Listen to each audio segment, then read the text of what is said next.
ទើបបានជាប្រសិទ្ធភាពមិនសូវជាខ្ពស់តែយ៉ាងណាមិញយើងពិតជាបានសវត្ថភាពមកមួយដែរដែលយើងឃើញថាសវត្ថភាពសាធារណៈទទួលបានមិនមានចោរកម្មសួស្តីបងប្អូនទាំងអស់គ្នាមកតាមការសន្យាអូរវល់ពេកអត់មានពេលកាត់កញ្ចក់ដៃទេខ្ញុំរវល់ដល់ថ្នាក់ហ្នឹងកុំព្យូទ័រចុចមកយប់ទល់ភ្លឺរហូតដល់ថ្ងៃរហូតដល់ព្រឹកជាង3ខែហើយវាអត់ព្រមសឹកខ្លួនឯងតតែកាត់ទៀតអូខេថ្ងៃនេះខ្ញុំមកនិយាយពាក់ព័ន្ធជាមួយការដែលខ្ញុំបានផ្ញើថ្វាយទៅព្រះឥសីជាមួយអង្គដែរក្នុងចំណោមអតីតទីប្រឹក្សាព្រះបរមរាជវាំង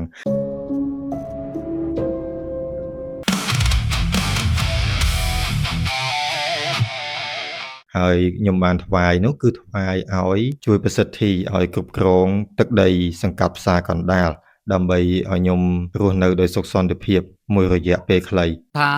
ចភូមាថាទេវានិគាមតិកាបញ្ញណោអនុមោទន្តជេរារៈខន្តម្ចាស់ចៅរាជាបញ្ញហោនតោសុខេតោហោនតោនតុខោហោនតោអបិជាបច្ចជាយ៉ាងបញ្ញហោនតោ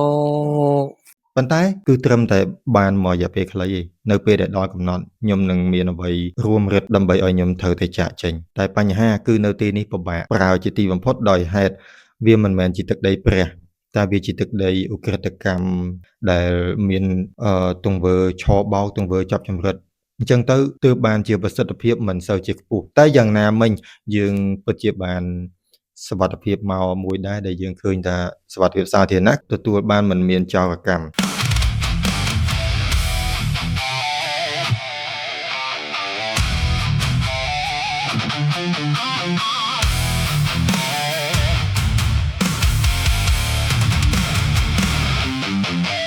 ហើយកាលដែលមកដំបូងខ្ញុំនឹងដាក់រូបមកដំបូងខ្ញុំនៅក្នុងផ្ទះអ្នកខ្ញុំអត់មានលុយទេ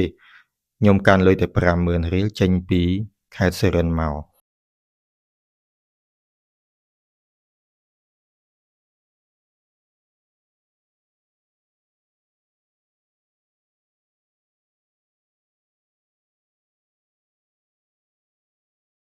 ពេលហ្នឹងគឺខ្ញុំខឹងខ្លាំងមែនទែនខ្ញុំខឹងប្រទេសកម្ពុជាខឹងខ្លាំងមែនទែនដែលខ្ញុំរកឃើញថាមានមួយជ្រុងនៃរដ្ឋាភិបាលគឺព្យាយាមបល្ល័យពូជសាសន៍កម្ពុជាដោយចេតនាតែម្ដងហើយខ្ញុំមិនដឹងថាចេញពីជនបរទេសណាក្រមចារកម្មណាតែខ្ញុំរកឃើញចឹងយ៉ាងច្បាស់កន្លែងខ្ញុំក៏ស្អប់កម្ពុជាខ្លាំងហើយខ្ញុំចេញទៅសុរិន្ទទៅខ្មែរលើបន្ទាប់មកខ្ញុំមានលុយតែ50000ខ្ញុំអត់ចេះនៅហើយមើលទៅដូចជាមិនមែន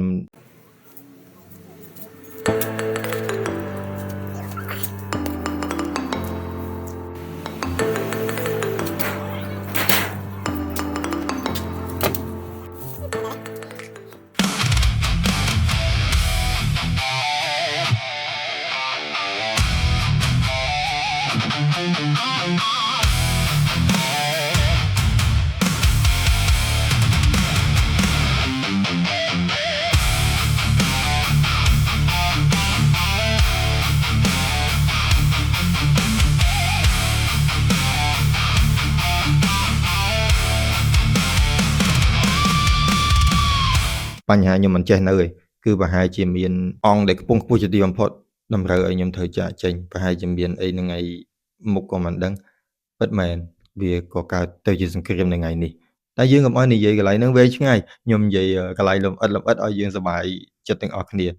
ខ្ញុំបានគូជាផែនទីនៅទឹកដីផ្សារកណ្ដាលតែម្ដងបន្ទាប់មកខ្ញុំផ្ញើទៅតាម Telegram វាយទៅម្ចាស់តាដែលជាឥសី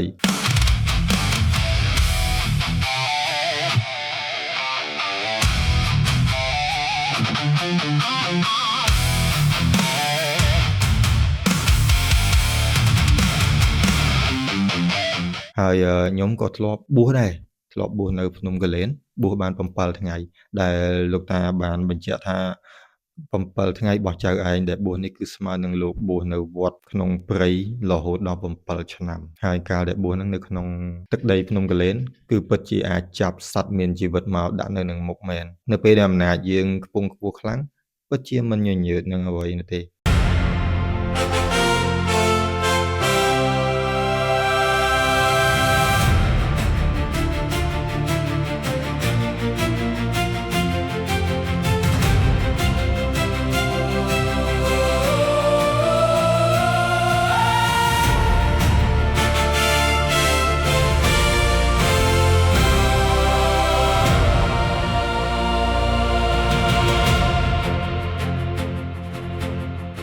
ប៉ុន្តែនៅពេលនោះការដែលបួសហ្នឹងសូម្បីតែសត្វសម្ោចសត្វក្អែបពស់ខ្លាអ្វីទាំងអស់គឺជាមិត្តទាំងអស់គឺជាបងប្អូនយើងទាំងអស់នៅក្នុងព្រៃអញ្ចឹងហើយគ្មានទេពាក្យថាខ្ពើមឲ្យតែសត្វគឺកើតមកចេញពីព្រះទាំងអស់ហ្នឹងហើយកើតចេញពីព្រះទាំងអស់ដល់ពេលអញ្ចឹងយើងក៏យល់តែនៅពេលដែលយើងចេញមកផុតពីទីនោះអារម្មណ៍យើងក៏អាចផ្លាស់ប្ដូរទៅផ្សេងដែរដោយសារតែយើងញ៉ាំទឹកដីភ្លើងខ្យល់បរិភោគទឹកដីភ្លើងខ្យល់នៅទឹកដីប៉ោយប៉ែតដែលពេលនេះទឹកដីប៉ោយប៉ែតបើនិយាយអាក្រក់ស្ដាប់ទៅគឺពិតជាជាប់ទំនាយមែនវាមានទំនាយគេហៅថាទឹកដីប្រែតហើយនិយាយពាក្យហ្នឹងក៏សុំទោសដល់បងប្អូនដែលមានផ្ទះសម្បែងនៅទីនេះតែវាត្រឹមតែមករយៈពេលរដូវកាលដែលជាប់ទំនាយហ្នឹងទេផុតទំនាយហ្នឹងគឺនឹងលែងអីហើយបើបងប្អូនមិនជឿទេបងប្អូនដៀលប្រមាថជេរស្រែកជេរមួយម៉ាត់ទៅដាក់ពួកអាឆបោកពួកអាអក្រិតកម្មជេរវាមួយម៉ាត់ទៅមួយយប់ហ្នឹងបងប្អូនគិតបានទេមិនបាច់ត្រឹមមួយយប់ហ្នឹងក្តៅក្រហាយភ្លាមហ្នឹងក្តៅអន្ទះអន្ទែងដោយរបៀបមនុស្សកំពុងឡើងជាតិអាស៊ីតឬក៏មនុស្សកំពុងទឹកនោមផ្អែមអីជាដើមតឹងតសៃដូចមានស្អីរួមរិទ្ធនឹងឯងគឺដោយសារតែបងប្អូនកំពុងទទួលផលចោរកម្មបងប្អូននិយាយថាបងប្អូនអត់ទទួលផលចោរកម្មតែនៅពេលដែលចោរកម្មចេញអស់បងប្អូនពិបាកវេទនាប៉ុណ្្នឹងហើយមិនទទួលផលចោរកម្មទៀតហ៎អូខេឥឡូវយើងនិយាយតទៅហេតុអីបានជាម្ចាស់តាខ្ញុំនឹងដាក់រូបម្ចាស់តានៅខាងលើផងដែរ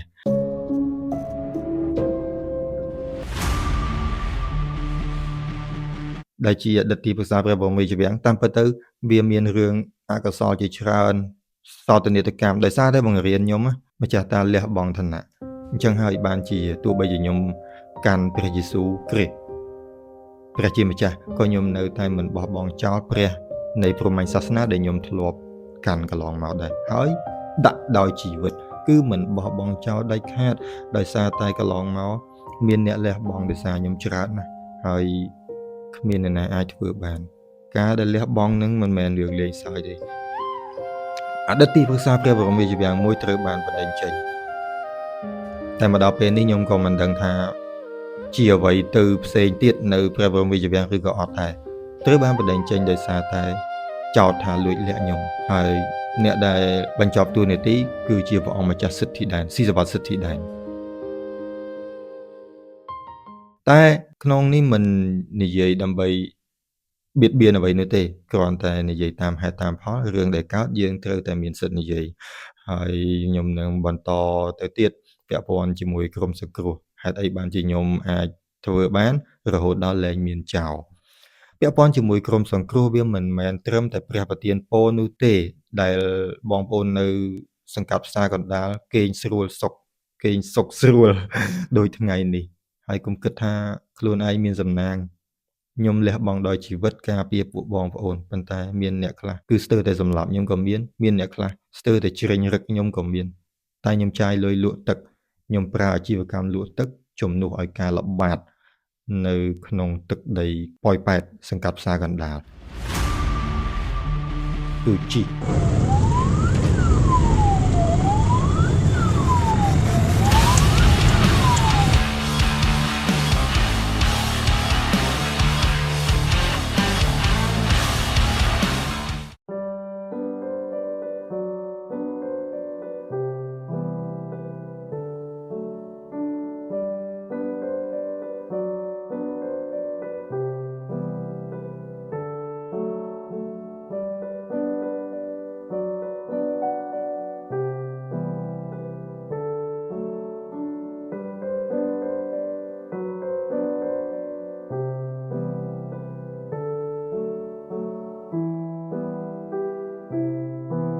គ្រប់ផ្លូវទាំងអស់ឲ្យតែមានផ្លូវណាគឺជិះទាំងអស់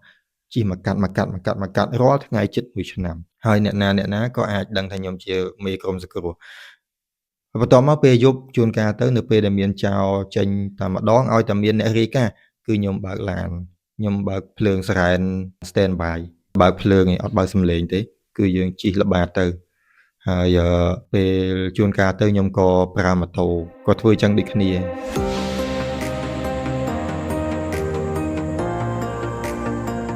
ព្រោះថាសារ៉ែនភ្លើងវាមានសារ៉ែនល្បាតវាមានសារ៉ែនឡានពេទ្យសារ៉ែនអាសន្នសារ៉ែនដេញចាប់ហ្នឹងហើយអញ្ចឹងទៅយើងបើកកុំឲ្យខុសបច្ចេកទេស ហើយទន្ទឹមនឹងសកម្មភាពទាំងអស់ហ្នឹងវាមានផ្គួបទៅមួយវិទ្យាសាស្ត្រនិងអបិយជំនឿ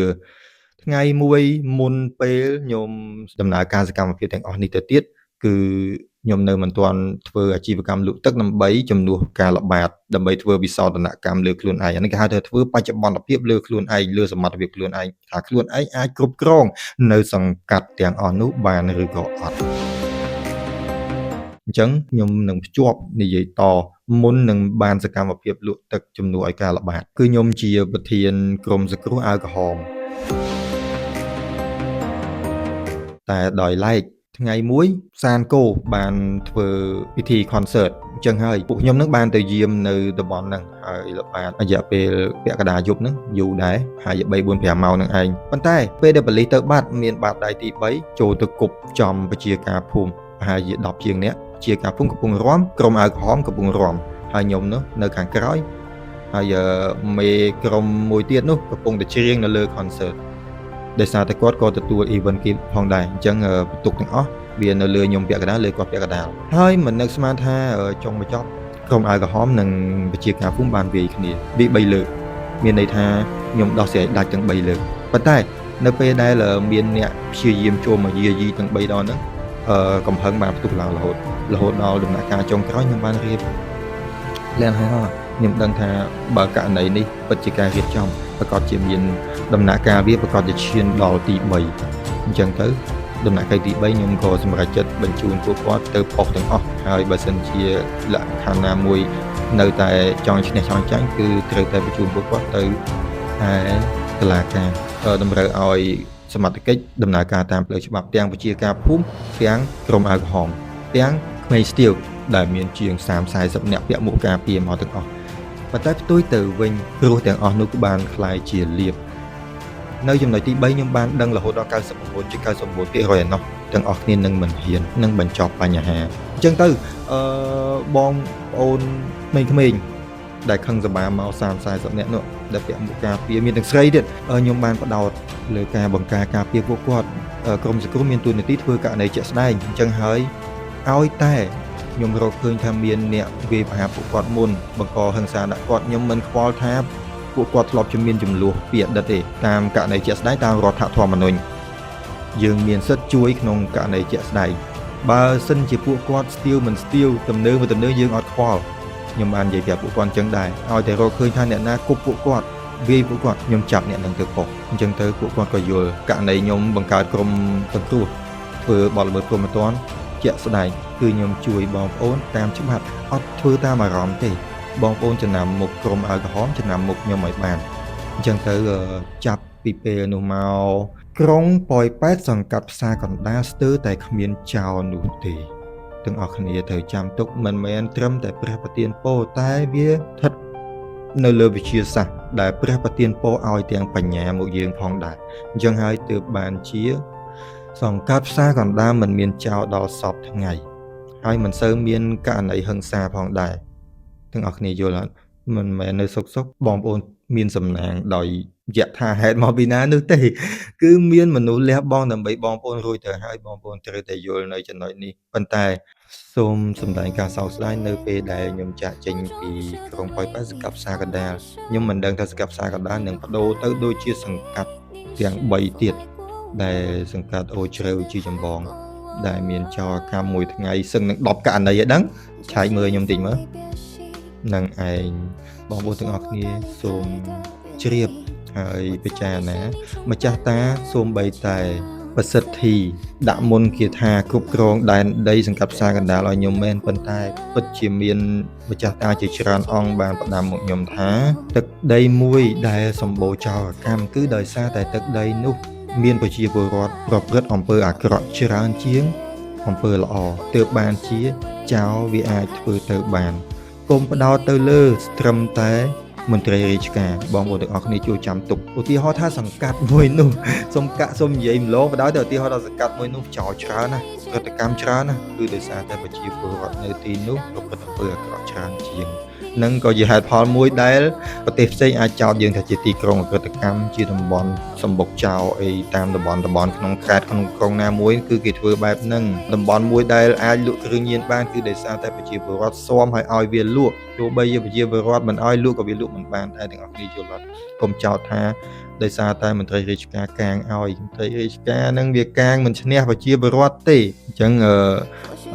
ដល់បីកុំឲ្យវីដេអូហ្នឹងវាវែងច្រើនវែងឆ្ងាយខ្ញុំនឹងដាក់អនុស្សាវរីយ៍ជាច្រើននៅលើខាងលើហ្នឹង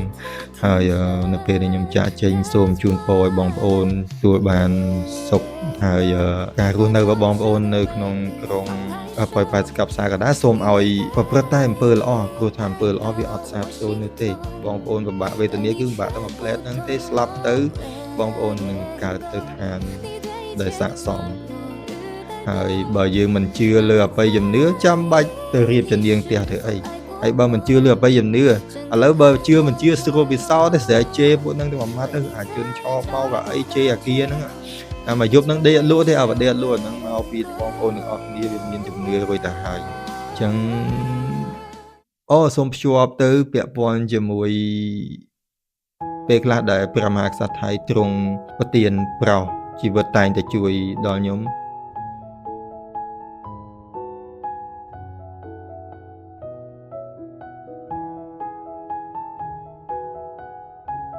ក៏គឺមូលហេតុនឹងដែរដោយសារតែខ្ញុំជាមនុស្សដែលបង្កើតអភូតហេតុបានហើយពេលដែលចង់បង្កើតវាមិនបង្កើតទេតែនៅពេលដែលមិនចង់បង្កើតវាបង្កើតបានជួនកាលទៅនៅសានរបស់ព្រះរាជិនីព្រះមហាក្សត្ររបស់ព្រះចៅវិជ្រាលង្កនព្រះចៅយូហួរព្រះរាជអាណាចក្រថៃតែម្ដងកាលហ្នឹងខ្ញុំគេចខ្លួនពីកម្ពុជាពីការតាមសម្លាប់របស់អង្គញាសៀសម្បត្តិឯកឧត្តមសៀសម្បត្តិអគ្គមេវិជាការរងលើផ្ទៃប្រទេសកាលហ្នឹងហើយភ័យវណ្ណៈបានប្រាប់ខ្ញុំហើយភ័យវណ្ណៈក៏ត្រូវសម្ដេចហ៊ុនសែនគម្រាមដកចេញពីយោធាភ្លាមបន្ទាប់ពីប្រាប់ខ្ញុំឲ្យបានមួយថ្ងៃពីរថ្ងៃឯកាលហ្នឹងខ្ញុំគេចទៅដល់រយងសាក់ជើងសៅទាំងពីរហ្នឹងទៅមកបន្ទាប់មកក៏មានខ្មាំងកាភ្លើងទៅដល់ហ្នឹងទៀតកាលហ្នឹងតែខ្ញុំមិនចង់ទៅរករឿងគាត់អីទៀតទេប៉ុន្តែទោះបីជាចង់ឬមិនចង់ក៏ដោយរបបក្រុមឲ្យតែមានអ្នកណាកំចាត់ម្នាក់គឺគេនឹងកំចាត់ទាំងអស់ហើយនិយាយនឹងប៉ះពាល់ដល់នយោបាយមិននយោបាយអានេះបើខ្ញុំនិយាយដល់ព្រះមហាក្សត្រថៃទៅហើយខ្ញុំគ្មានញញើតណាទៀតនោះទេតែសូមអធិស្ឋានដល់បងមន្ត្រីរាជការទាំងអស់វាជារឿងបុគ្គលទេហ្នឹងហើយពួកបងធ្វើតាមរបបអាហ្នឹងខ្ញុំក៏ដឹងដែរខ្មែរយើងដូចជាមានបិសាចសាតាំងនៅគ្រប់គ្រងរដ្ឋាភិបាលអញ្ចឹងវាដើរដំណើរការដោយអូតូម៉ាទិកវាគ្មានមនុស្សណាទៅអាក្រក់អីពេកនោះទេប៉ុន្តែមើលទៅវាធ្វើដោយទង្វើអញ្ចឹងវាចេញទៅជាអាក្រក់បណ្ដោយតែបើឲ្យធ្វើមាត់និយាយមើលឲ្យសម្លាប់វាចោលធ្វើចេះធ្វើចោលមិនសូវមានអ្នកលើកពាក្យនិយាយបានទេខ្ញុំដឹងទោះបីជាថ្ងៃណាមួយឧទាហរណ៍ថាខ្ញុំមានអំណាចឧទាហរណ៍មកជាហៀងប្រទេសខ្ញុំមានអំណាចក្តាប់ឧទាហរណ៍ថាបន្តិចហ៊ុនម៉ាណែតព្រះមហាក្សត្របកគលឲ្យខ្ញុំចុះមកជាហៀងប្រទេសធ្វើអីធ្វើប្រព័ន្ធ2ក្នុងប្រទេសតែមួយក៏ខ្ញុំអត់ចាប់ពួកបងទៅបរិហារជីវិតដែរតែគ្រាន់តែថាបើសិនជាថៃវាយបានទឹកដីនេះមែនមន្ត្រីរាជការមួយជំហៀងប្រទេសបើគ្មានខ្ញុំពួកបងអត់រស់ទេខ្ញុំហ៊ានសម្បត្តិហើយកុំអួតអ្នកណាការពារពួកបងបញ្ញាតវងទាំងអស់ទូទាំងព្រះបរមរាជវាំងគ្មានអ្នកណាយកចិត្តព្រះមហាក្សត្រថៃបាននោះទេក្រៅពីតែខ្ញុំអូខេអញ្ចឹងខ្ញុំភ្លេចនៅពេលដែលខ្ញុំកិច្ចទៅថៃហ្នឹងគឺខ្ញុំទៅលាងឡានឲ្យគេនៅជាប់ក្រាសាំងសានរបស់រាជនីរបស់ព្រះចៅវិជ្រាលង្កនគឺខ្ញុំទាញទឹកភ្លៀងទៅមករហូតដល់កងទ័ពចេញមកសួរខ្ញុំថាឲ្យតែបងនៅដរាបណាបងនៅគឺបងទម្លាក់ទឹកភ្លៀងរហូតហ្មងគាត់សួរតែ2ដងលេងគាត់វែងខ្លួនគាត់ជីកបុកខឿនប៉ាំងអើយសុំទោសសុំអធិស្ឋានដល់បងកងទ័ពថៃហើយយប់ឡើងអញ្ចឹងទៅគឺចូលទៅគេងនៅក្នុងសានព្រះរាជនីនឹងឯងតមកព្រលឹមឡើងចេញមកធ្វើការអ្នកលៀងឡានទៀតរហូតដល់គ្រប់លុយចេញមកនេះវិញគឺជីវិតខ្ញុំដោយសារតែកិច្ចពីការសម្លាប់ទើបខ្ញុំក្រដល់ថ្ងៃនេះហើយបងប្អូនទាំងអស់គ្នាចេះអ្នកខ្លះប្រកាសនិយាយថាបើគេតាមសម្លាប់បាត់ហ่ะមើលអ្នកផ្សេងមើលតែបើគេចង់សម្លាប់ស្លាប់បាត់ហ่ะមិនងាយទេបងប្អូនគិតទេសូម្បីតែយប់មិញខ្ញុំប្រកាសថាភ្លើងនៅស្ទឹងបត់អត់គ្រប់ទេប្រយ័ត្នបងប្អូនទាំងអស់គ្នាប្រើម៉ាស៊ីនត្រជាក់ប្រើទូទឹកកកខូចទាំងអស់អញ្ចឹងហើយបងប្អូនអស់គ្នាមានប៉ុន្មានអ្នកដែលអាចយល់ពីរឿងហ្នឹងឯងគឺខ្ញុំរៀនណាស់គ្រប់វិនាទីគឺខ្ញុំរៀនខ្ញុំមិនអួតថាខ្ញុំរៀនបានខ្ពង់ខ្ពស់វាមិនដល់សាស្ត្រាចារ្យនោះទេ ប៉ុន្តែអាចល្មមបានត្រឹមមកយករួចខ្លួនហើយនឹងការពារអ្នកដែលជឿជាក់ខ្ញុំគឺសមត្ថភាពខ្ញុំអាចការពារពួកគេបានតែនៅពេលដែលគេមិនជឿជាក់ខ្ញុំដូចព្រះដែលថាគេអត់ជឿជាក់ការពារគេអត់បានទេអូខេអរគុណបងប្អូនទាំងអស់គ្នាអរគុណដែលចំណាយពេលស្ដាប់អានេះជារឿងរ៉ាវមួយដែលខ្ញុំមុននឹងចាកចេញពីក្រុងប៉ោយប៉ែតបាទអរគុណ